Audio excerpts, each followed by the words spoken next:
মুসলমানের সন্তান, কে তোমাদেরকে আল্লাহ ভুলায় দিল? এত ছোট্ট বয়সে তোমরা মসজিদও চেনো না, আল্লাহও চেনো না, আখিরাতও চেনো না। অথচ ছোট বয়সে মানুষের জ্ঞান, বুদ্ধিমত্তা, বয়স কমের কারণে স্মৃতিশক্তি বেশি থাকে, বেশি দেয়। মানুষ যত বুড়ো হয় মানুষের তত ব্রেন, স্মৃতিশক্তি কি হয়ে যায়? কমে যায়। এটাই তো বাস্তব। কোরআনে আল্লাহ নিজে বলছেন, অমিনকুম মান ইউরাদ্দু ইলা আরজালিল উমর লিকাই লা ইয়ালামা মিন বাদি ইলমিন শাইআ। আল্লাহ তাআলা বলেন, আমি ধীরে ধীরে কোন মানুষকে এমন বৃদ্ধ বানাই যেই বৃদ্ধ আরজালুল উমর, অর্থ হলো নিষ্কর্মা, মানে এমন বুড়ো হয়ে যায় একটা সময় যেই বয়সে আর কোনো কর্মের শক্তি থাকে না। এবং আল্লাহ বলছে লিকাই লা ইয়ালামা মিন বাদি ইলমিন শাইআ, গত 60 বছরে তার যত জ্ঞান ছিল, 50 বছরে তার যত জ্ঞান ছিল, এই সব কিছু এখন নাই হয়ে যায়, আর কিছুই জানে না। 90 বছরের বুড়ো মানুষ আর কিছুই বলতে পারে না। তাহলে মানুষ যত বয়স হয় তত স্মৃতিশক্তি, ধারণ ক্ষমতা কমে যায়, সহ্য ক্ষমতা, বহন ক্ষমতা কমে যায়। এজন্য বয়স্ক মানুষ বিরক্ত করে বেশি, ছোট বাচ্চা যেমন বিরক্ত করে বেশি। কারণ ছোট বাচ্চা আর বয়স্ক বরাবর। অমান নুআম্মিরহু নুনাক্কিসহু ফিল খালক, সূরা ইয়াসিনের আয়াত। আল্লাহ বলেন, আমি যাকে হায়াত লম্বা দেই তাকে আমি আবার প্রথম অবস্থায় ফিরাইয়া আনি। কোন অবস্থায়? প্রথম অবস্থায়। প্রথম ছোটবেলায় সে যেমন দুর্বল ছিল, বুদ্ধিশুদ্ধি ছিল না, তো যত বৃদ্ধ হয় তত তার শরীর দুর্বল হয়, জ্ঞান বুদ্ধিমত্তা ধীরে ধীরে কি হয়ে থাকে? কমতে থাকে। মাঝখানে শুধুই কিশোর এবং যৌবন, কমপক্ষে 15, 14, 15 থেকে 40, এই 25টা বছর, 15 থেকে 40 প্রত্যেকের হায়াতের গোল্ডেন টাইম, সোনালী সময়। প্রত্যেক মানুষের দুপুরের সূর্য এই 25 বছর, প্রত্যেক মানুষের হায়াতের আলোকিত অংশ এই 25 বছর। প্রত্যেক মানুষের কর্মের উদ্দীপনা, জীবন গড়া, পৃথিবী গড়া, দুনিয়া আখিরাত গড়া, এর মূল টাইম এই। আব্বা যাও, আব্বা আবার খিচুড়ির টাইমে আইসো, আব্বা মাশাআল্লাহ, যাও বাবা, অসুবিধা না, কোনো টেনশন করেন না। 2 জন শুনুক, 1 জন শুনুক, কোনো অসুবিধা। আমি এটা পরীক্ষিত। মোবাইল ব্যবহার করতে বন্ধ করে দিবেন। অসংখ্য ছেলে আছে 10 মিনিট ইবলিস তারে মোবাইল ছাড়া থাকতে দেন। 10 মিনিটে সে প্রয়োজনে মরে যাবে, সে মা ছেড়ে দিবে, বাপ ছেড়ে দিবে, সে প্রয়োজনে এই পৃথিবী ছেড়ে দিবে, কিন্তু তার মোবাইল ব্যবহার করতে হবে। বেঈমান আমাদের সবচেয়ে বেশি বর্তমান পৃথিবীতে, এটা গবেষণা, আসক্ত। নারীর আসক্তি এত মারাত্মক না, মদের আসক্তি, জুয়ার আসক্তি, টাকার আসক্তি, কোনো কিছু এরকম না। বেঈমান আজকে এই বড় মোবাইলের প্রতি আমাদের ছেলে মেয়েদের যে পরিমাণ আসক্ত বানাচ্ছে, পাগল বানায় দিছে, মাতাল বানায় দিছে, অন্ধ বানায় দিছে। ওটা পৃথিবী ভুলে গেছে। মান সম্মান, ইজ্জত সম্মান, বাবা মা, বংশ মর্যাদা, আল্লাহ রসুল, দিন শরীয়ত, কোনো কিছুই তার মাথায় আর ঢোকে না। তার একটাই কথা, আমি আর আমার মোবাইল। সারাক্ষণ সুযোগ তালাশ করে কোথায় কিভাবে সে মোবাইলটা ব্যবহার করে। এভাবে জাতি গড়ে না। কোন জিনিসের অধপতন একদিনে বোঝা যায় না।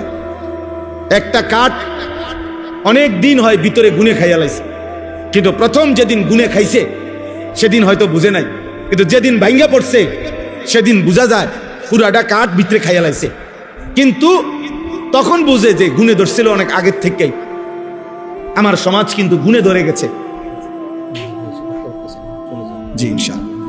যে এজন্য আমরা প্রত্যেকে এটা দয়া করে, কাগজ কোথায় দিচ্ছেন, কার কাছে দিচ্ছেন, কোথায় লিখে দিচ্ছেন? আচ্ছা জি ঠিক আছে, ইনশাআল্লাহ আল্লাহ আপনার শিফা রাখেন, আফিয়ত দান করেন।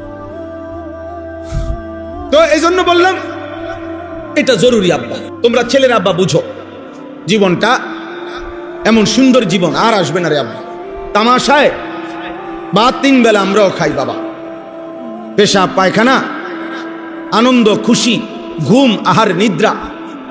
ছোট ছেলের আব্বা তোমাদের মতো সবাই দুনিয়ায় ভোগ করতেছে, সামান্য এই দুনিয়া সবাই ভোগ করছে। প্রতিদিন সবার জন্যই সূর্য ওঠে, চাঁদ ওঠে, রাত আসে, দিন আসে। এইটুকু দুনিয়া সবাই ভোগ করে কোনো না কোনো ভাবে। কেউই প্রতিবেলা, কেউই প্রত্যেক বেলা পেট ভরে খায় না, কেউই 10 আইটেমের তরকারি সব বেলা খায় না।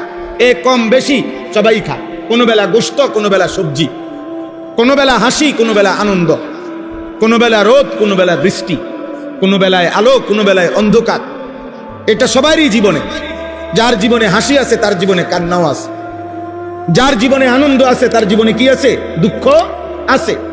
এখানে রোদও ওঠে, এখানে বৃষ্টিও আসে, এখানে গরমও লাগে, ঠান্ডাও লাগে, এখানে আরামও লাগে, অশান্তিও লাগে। এখানে মনের মধ্যে কখনো হাসি খুশি ভাব থাকে, কখনো বিষণ্ণ পেরেশানি থাকে। কিন্তু এই দুনিয়া মানে প্রতি অবস্থায় অবস্থা বদলায়, কিন্তু খোদার কসম আখিরাতে বদলাবে না। যে হাসবে আর কোনোদিন কাঁদবে না, যে কাঁদবে আর কোনোদিন হাসবে না। যার জন্য সুখের ফয়সালা হবে তার আর কোনোদিন দুঃখ হবে না, যার জন্য দুঃখের ফয়সালা হবে তার জন্য আর কোনোদিন সুখের ফয়সালা হবে। কোরআনুল কারীমের মধ্যে আছে, নাফরমান জাহান্নামী আল্লাহকে বলবে, আল্লাহ জাহান্নামের এই আগুনে আমারে 1 মিনিট 10 মিনিট মাঝে মধ্যে কদ্দুর বিরতি দেন, এই আগুন আমি আর লাগাতার সহ্য করতে পারতেছি। খোদার কসম আল্লাহ তাআলা বলেন, ওয়ালা ইউখাফফাফু মিন আযাবিহা। আল্লাহ বলছে, বান্দা 1 সেকেন্ডের জন্য জাহান্নামের আগুন তোমার থেকে 1 সেকেন্ডের জন্য কমানো হবে না। 1 সেকেন্ড, 1 সেকেন্ডের জন্য। কোরআনে আছে জাহান্নামের ফেরেশতাদেরকে, জাহান্নামীরা চিৎকার দিয়া বলবে, ফেরেশতা তুমি কদ্দুর আল্লাহরে কও না আমারে মৃত্যু দিয়ে দিতে, আমি আর পারতেছি না, আমি আর পারছি না, তুমি বলো ফেরেশতাকে আমাকে একটু মৃত্যু দিয়ে দিতে, আমি আর পারতেছি না। ফেরেশতা বলবে, লা ইন্নাকুম মাকিসুন, বেঈমান এভাবেই অনন্তকাল তোকে আগুনেই পড়ে থাকতে হবে। কোরআন শরীফের আয়াত। আবার কোরআনে আল্লাহ তাআলা বলছে, জান্নাতি বান্দা 1,00,000 কোটি বছরেও 1 সেকেন্ডের জন্য জান্নাত থেকে একবারের জন্য বাইর হইতে চাইবে না। দুনিয়ায় মানুষ পৃথিবীর সবচেয়ে দামি ঘরেও যদি কেউ সমস্ত দুনিয়াবি আনন্দ সুখের উপকরণও যদি কোনো ঘরে থাকে, এরপরেও 2 দিন 5 দিন পরে মানুষ বিরক্ত লাগে, ভাল লাগে না, আর কতক্ষণ ঘরে বইয়ে থাকুন যায়, কদ্দুর বাইরে হাঁটতে আসি। আল্লাহ তাআলা বলেন, জান্নাতি বান্দা 1,00,000 কোটি বছরেও কোনোদিন বলবে না আর কতক্ষণ জান্নাতে বইয়ে থাকুন যায়, কদ্দুর বাইরে যাইগা। আল্লাহ বলে, না, আমার বান্দা কোনোদিনও বাহিরে বের হতে চাইবে না। জান্নাত এমনই সুখের জায়গা, সুবহানাল্লাহ। জাহান্নাম এমনই কষ্টের জায়গা যে বারবার বের হতে চাইবে কিন্তু বের হইতে পারবে, বের হইতে পারবে। ওই দেখেন, ওই বেয়াদব দেখেন, সব বেয়াদব দেখেন বাহিরে, কারণ শুনেই নাই, ওরা তো শুনে নাই। আব্বা এখন টাকা মোবাইল নিয়ে দৌড় দিলা কেন? আফসোসের কোনোভাবেই ফেরানো যায় না, কঠিন। পৃথিবীর সবচেয়ে কষ্টের বিষয় এখন মুসলমানের সন্তান মোবাইল নিয়ন্ত্রণ করা জীবনের সবচেয়ে বড় যুদ্ধ। এখন জীবনের সবচেয়ে চেহারা কালো হয়ে আছে ছেলে পেলে। আপনি দেখেন মৌলানা সাহেব গুনাহ কালো করে ফেলছে চেহারা। আপনি দাঁড়া করান বেনামাজি ছেলেগুলোর এখানে দাঁড় করান, কারো কলিজার মধ্যে যদি বেটা তোদের বিবেক থাকে তো তোমরাই দেখবা, একসাথে দাঁড় করাও। চলো আমরা যারা এখন আজকে যারা আমরা 5 ওয়াক্ত নামাজ পড়ছি আমরাও দাঁড়াই, তোমরা যারা নামাজ পড়ো নাই তোমরাও এখানে দাঁড়াও। পৃথিবীর যেই কোনো বিবেকবান অথবা তোমরাও পরীক্ষা করে দেখো কারে দেখতে কেমন লাগে। বেনামাজির চেহারা কুৎসিত, বেনামাজির চেহারা মলিন, বেনামাজির চেহারা কালো, বেনামাজির চেহারা জঘন্য। বেনামাজির চেহারা দয়া মায়াহীন, বেনামাজি পাষাণ, বেনামাজি পাষাণ, বেনামাজি পাষাণ। প্রিয় ভাই, আল্লাহর দিকে ফেরো, আল্লাহর দিকে ফেরো, আল্লাহর দিকে ফিরো রে আব্বা, আল্লাহর দিকে ফিরো, আল্লাহর দিকে ফিরো, আল্লাহর দিকে ফিরো। ভুল করতেছো তোমরা। আজকে অনেক ছেলে তোমরা এখানে, অনেকের কপালে একজন অভিভাবক জোটেন। ওই দেখেন, ওই বেয়াদব দেখেন, ওই যে বেয়াদব, এই দেখেন বেয়াদব। তো এত বড় বেয়াদব যে মসজিদের ভিতরে বসে কারে নিষেধ করতেছে কোনো খবর। এই যে দেখেন, হ্যাঁ আমি চেষ্টা করি এটা দেখাই, আর ইচ্ছা করে। মানুষের তো লজ্জা শরম থাকে যে ঠিক আছে হুজুর যেহেতু নিষেধ করতেছে আপাতত বন্ধ রাখি না। কলিজা গাদ্দার। আরে মিয়া, আল্লাহরে পাত্তা দেই না, আমনে কিতা মিয়া, বুঝেন নাই? আল্লাহরে সেজদা দেই না, আল্লাহর কথাই পাত্তা দেই না, আমনে কিতা মিয়া? আমনের মতো দেড় হুজুর গনার ধরি নি বেড়া, মা বাপ কিতা আবার? আমি তো আল্লাহরই গনার ধরি না, নাউজুবিল্লাহ। যে আল্লাহকে সেজদা দেয় না তার কাছে তো আল্লাহই কিছু না, তো মা বাপ কি আবার? তার কাছে অন্যরা তো কিছুই না। এই গাদ্দার তো পৃথিবীর শ্রেষ্ঠ গাদ্দার, যার কপাল আল্লাহর জন্য সেজদায় নয় না। আল্লাহ তোমাদেরকে হেদায়েত দান করে, আল্লাহ আমাদের সবাইকে বুঝ দান করে। আপনাদের কাছে আমার কথা এটাই, পারিবারিক যত্নের দিয়ে সন্তান মানুষ করতে হয়। আল্লাহ নবী সাল্লাল্লাহু আলাইহি ওয়াসাল্লাম বলেছেন, ফার-রাজুলু রাঈন আলা আহলি বাইতিহি ওয়া হুয়া মাসউলুন আনহু। নবীজি বলেন, প্রত্যেক পুরুষ তার পরিবারের সদস্যদের ব্যাপারে জিম্মাদার, অভিভাবক। কিয়ামতের দিন তার স্ত্রী, পরিবার, ছেলে মেয়ের ব্যাপারে মহান আল্লাহর নিকট তাকে, ওই পুরুষকে খোদার কসম নবী বলছে জবাবদিহি করতে হবে, মাসউল, জিজ্ঞাসিত হবে। নবীজি বলছে, ওয়াল মারআতু রাঈয়াতুন ফি বাইতি যাওজিহা ওয়া ওয়ালাদি। প্রত্যেক নারী তার স্বামীর ঘর এবং স্বামীর সন্তানদের ব্যাপারে জিম্মাদার। ওয়া হিয়া মাসউলাতুন আনহা। প্রত্যেক নারী কিয়ামতের দিন আল্লাহর নিকট এই ব্যাপারে জিজ্ঞাসিত হবে, জিজ্ঞাসিত হবে। হ্যাঁ হ্যাঁ, আপনি চেষ্টা করেন, না না অসুবিধা নেই, আপনারা ঘাবড়ায়েন না। আমি ঘাবড়াচ্ছি না, আমি এটা বুঝাইতে চাই, আমরা ফিরাইতে চাই। ফেরানো ছাড়া উপায় নাই আমাদের। আগামীর সমাজ অনিরাপদ।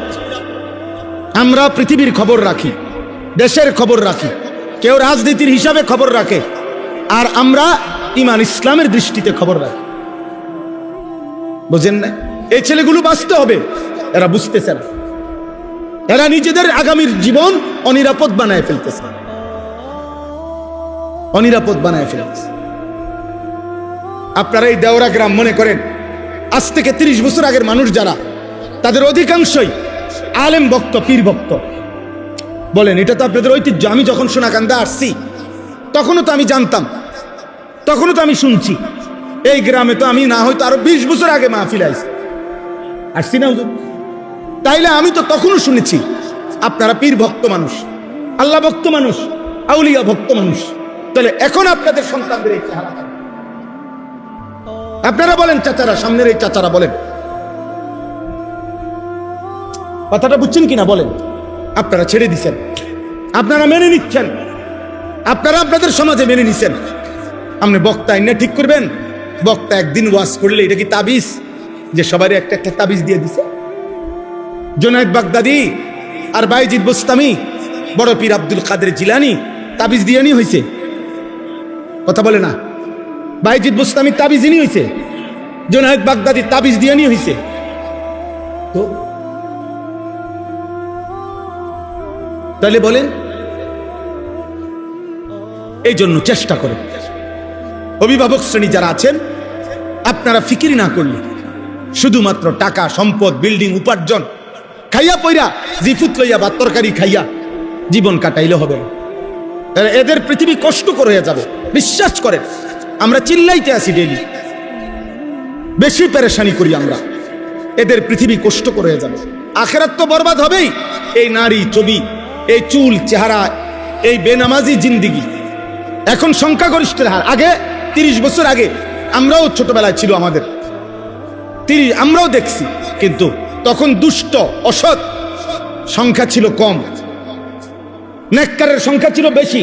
গ্রাম্য মানুষ, সাধারণ মানুষ, দিন মজুর, দিন আইনা দিন খাইতো, কিন্তু নামাজ চিনত। খেতে বদিল্লা দিত, কাম করত, মানুষের বাড়িতে কাম করত, কিন্তু নামাজ চিনত। মুসলমানের পাড়া মাইলকে মাইল মুসলমানের ঘরে ফজরের নামাজ মা, চাচি, দাদি, নানিরা পড়তো। ফজরের পরে ছোট ছোট ওজিফা, সূরা কেরাতওয়ালা, এগুলা সবার মহিলাদের হাতে হাতে ছিল। প্রত্যেক মহিলা স্বামীর বাড়ির যাইতে বাপ মা একটা ওজিফাও যেটি দিত স্বামীর বাড়ির যাওয়ার টাইমে, মেয়েটাকে কি দিত? একটা ওজিফাও দিত, সূরা কেরাত, দোয়া কালাম পড়ার জন্য। তসবিহ না পড়ে, ওজিফা না পড়ে, আমার বুঝের বয়সে তো আমি মারে দেখি নাই কোনোদিন চুলায় আগুন ধরাইতে। আমার আম্মা ক্লাস 4 পড়ছে, শুধু 4th শ্রেণী স্কুলে, 4th শ্রেণী, 5 পড়ে নাই। মা 5-এ উঠছে, আর 2-3 মাস পরে মার বিয়ে হয়ে গেছে। মা নিজে কইছে। তাহলে 4th শ্রেণী পড়ুয়া মহিলা, যে আর কোনো পড়ালেখা নাই, সেই মহিলা পর্যন্ত আল্লাহ চিনত। আপনি প্রতিদিন একদিন চলেন, আপনারা একদিন আপনাদের মহল্লার 100টা ঘরে, 200টা ঘরে ফজরের ওয়াক্তে আপনারা নামাজ পড়া মসজিদ থেকে বের হইয়া যান। কয় ঘরের মানুষ ঘুম থেকে উঠছে? পুরুষ কোথায়, নারী কোথায়, বাচ্চা কোথায়, ছেলে কোথায়, বিবি কোথায়, সন্তান কোথায়? সব ঘুমে, পুরা ঘর কবরস্থান, পুরা ঘর কবরস্থান। এভাবে জাতি টিকবে না। হ্যাঁ, দুনিয়া বুক করা যাবে, কিন্তু ঈমান থাকবে না, ইসলাম থাকবে না, দিন থাকবে না। উপার্জন থাকবে, রিজিক থাকবে। রিজিক যেহেতু আল্লাহ জানোয়ারকেও দেয়, রিজিক যেহেতু আল্লাহ কাফেরকেও দেয়, তো মুসলমান পরিচয় দিয়া যত বড় নাফরমানি হোক, বাদ্যুগা আল্লাহ খাওয়াইবে। দুনিয়া তো আল্লাহ চালাইবে, কারণ দুনিয়া আল্লাহ এখনো তো কাফের, মুশরিক, বেঈমান তাগর দুনিয়া চালায় না, কথা বলে না, তাগরে খাওয়ায়নি আল্লাহ। তো আর কি, যে আল্লাহকে স্বীকার করে না তাকেও তো আল্লাহ দুনিয়া দেয়, কিন্তু আখিরাত তো মিলবে না, ঈমান তো থাকবে না, ইসলাম তো চিনবে না। একটি ঘরে যদি 6 জন মানুষ, 6 জনই ফজরের নামাজ না পড়ে 20 বছর, এই ফ্যামিলি যদি এভাবে কাটায় 20 বছর, তো 20 বছর পরের বাচ্চাটা কিভাবে চিনবে নামাজ? বলেন না চাচা? আমার আব্বা 43 বছর মসজিদের ইমাম ছিল, এক মসজিদে। তাহলে আমি বুঝাওয়ার পরে আজীবন আমার আব্বার হাতে ধরে মসজিদে গেছি। আমার আব্বা কোলে করে নিয়া, আমাগো আব্বার মসজিদের মুয়াজ্জিন হাফেজ মুজিবুর রহমান, আমার উস্তাদ মুক্তবের আব্বা হুজুরের হাতে আমারে দিছে মুক্তব, আলিফ বা তাসা পড়াইতো। হুজুরের কোলে বৈশা আমি আলিফ বা তাসা পড়ছি, আমার সেটা মনে আছে। আমার সেই হুজুর এখনো বেঁচে আছে, আমি হুজুরের খোঁজখবর রাখি প্রত্যেক মাসে। আমি 4th শ্রেণী ইয়াজদাহুম সর্বপ্রথম মাদ্রাসায় ভর্তি হয়েছি, যেই বাড়িতে প্রথম 4th শ্রেণী ছোট্ট মানুষ লজিং ছিলাম, ওই লজিংওয়ালা এখনো বাচ্চা আছে, আমার সাথে নিয়মিত যোগাযোগ আছে। বুঝেন নাই আব্বা? তাহলে ছোটবেলায় বাবার হাত ধরে দিন শিখছি।